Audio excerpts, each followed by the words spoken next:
17 affirmative votes, no negative votes, no abstention. Senate Bill 1982 is approved on third reading.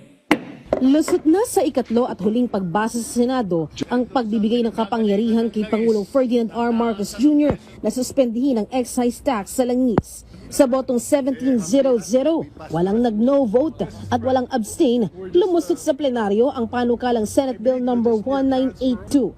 Pero sa bersyon ng Senado, inamyendahan ang title ng panukala. Tinawag na itong an act authorizing the President to suspend or reduce excise tax on petroleum products, amending for the purpose Article 148 of the National Internal Revenue Code of 1997. Ayon naman kay Senator Pia Cayetano, hindi ito minadali kahit pa sinertipikahan ng Pangulo na urgent ang panukala. Pinag-aralan pa rin itong mabuti ng mga senador.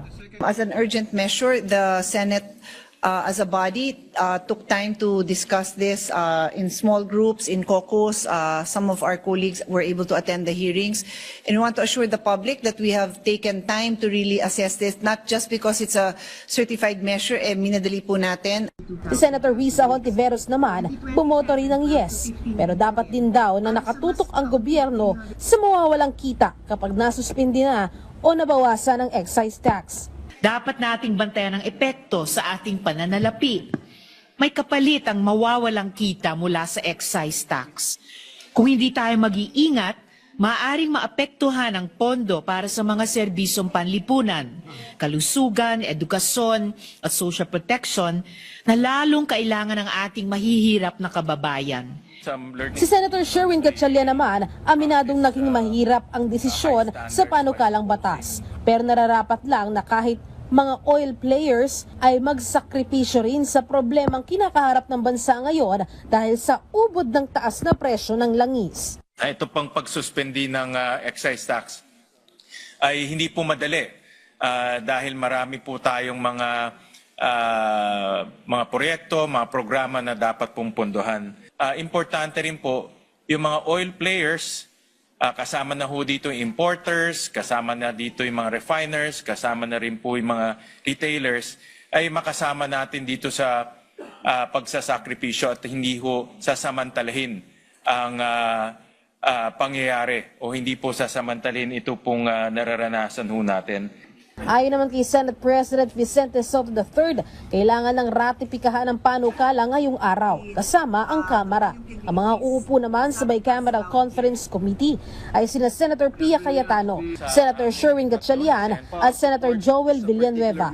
Samantala, ang pag-amyenda naman sa biofuels, hindi daw talaga kakayanin na palusutin sa Senado ngayon sa plenaryo. Hit ni Senate President Soto, kailangan pa itong pag-aralang mabuti bago ipatupad dahil may mga sektor na matatamaan. Kailangan ng additional hearing siguro, baka hindi not necessarily talagang hearing itself, no, but we have to find out what effect it has on the sugar industry and what effect it has on the other industries that are going to be affected. Kung meron naman daw dapat pag-aralan na batas, ito ay ang deregulation sa langis. Dahil katakataka ang biglaang pagtaas ng presyo pero walang karapatan ng gobyerno na kontrolin ito. Wala nang say ang gobyerno. Sa ngayon, hindi natin alam magkano ba bili nila. Kailan nila binili? 2 weeks ago? 1 month ago? Hindi natin alam eh. Di ba? Pero kung wala yan, balik sa dati, may pakialam ang gobyerno. So, if they do not agree with some of the points that we will be including in the excise tax law, then we will be forced to push for the repeal of the oil deregulation.